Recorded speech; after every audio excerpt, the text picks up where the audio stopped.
ભાઈ તમે આજે અહીંયા પોલીસ સ્ટેશન આવ્યા, શું મેટર હતી?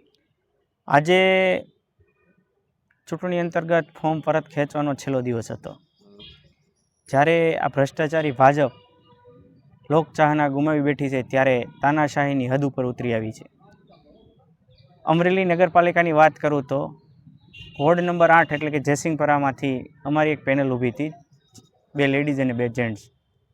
એમાંના સવારમાં ધાક ધમકી લોભ લાલચ આપીને સવારમાં 2 લેડીઝ અને 1 પુરુષનું ફોર્મ પરત ખેંચાવવામાં આવ્યું હતું.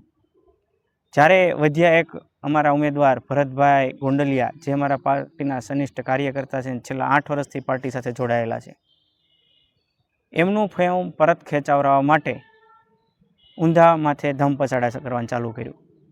સૌથી પહેલાં તો એણે લોભ લાલચ આપવાનું ચાલુ કર્યું. ભરતભાઈ માન્યા નહીં, એટલે સામાજિક અને પારિવારિક પ્રેશર પેદા કરવામાં આવ્યું, તેમ છતાંય ન માન્યા. તો છેલ્લે એટલી નીચ કક્ષાએ ગયા કે ભરતભાઈને મને ખબર પડી સવારમાં કે આવું થવાનું છે અને 3 ઉમેદવારોના ફોર્મ ખેંચાઈ ગયા છે. ભરતભાઈને મેં અર્જન્ટમાં કાર મોકલી અને ઘરેથી મેં કાર્યાલય બોલાવી લીધા. તો કાર્યાલયે આ હલકી કક્ષાની માનસિકતા ધરાવતા ભાજપના ગુંડાઓ કાર્યાલયમાં આવી અને એમનું કિડનેપ કરવાની કોશિશ કરી.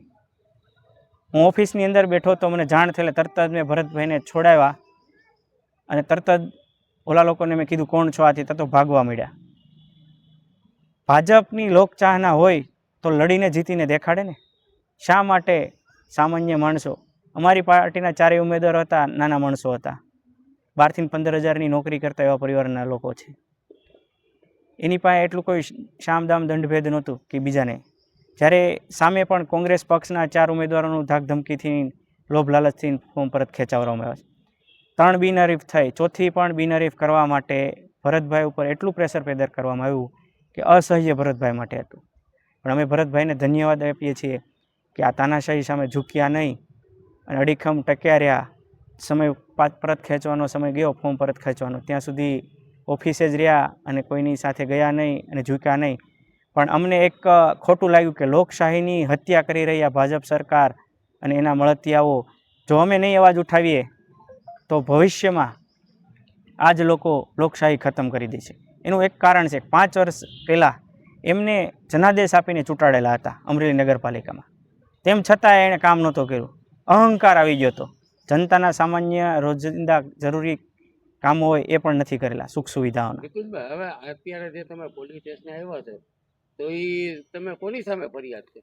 જે એ લોકો જે આવ્યા હતા કાર્યાલય અને કાર્યાલયના જે 20 જેવા લોકો હતા, અંદાજે મોઢે રૂમાલ બાંધીને આવ્યા હતા, એમ ઉઘાડા મોઢે નહોતા આવ્યા.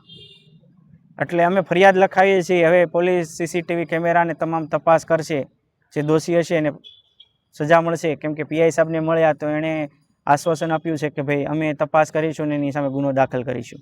બરોબર. આગામી દિવસોમાં તમારી શું રણનીતિ છે અમરેલી માટે? હવે આગામી દિવસોમાં હવે તો આ ભૂંડી ભાજપને ખુલ્લી પાડવાની છે આમ જનતામાં. કેમ કે લોકોને મત આપવાનો અધિકાર છીનવી લે.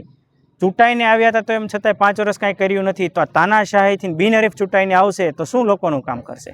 જવાબ પણ નહીં આપે લોકોને. ત્યારે લોકશાહી બચાવવા માટે આમ આદમી પાર્ટીના તમામ સનિષ્ઠ કાર્યકર્તા પદાધિકારીઓ રાત દિવસ એક કરીને લોકોના જાગૃત કરશે અને અપીલ કરશે કે એક વખત આમ આદમી પાર્ટીને મોકો આપે, જેથી કરીને આ તમામ ભ્રષ્ટાચારીઓનો જડબાતોડ અમે જવાબ આપી શકીએ.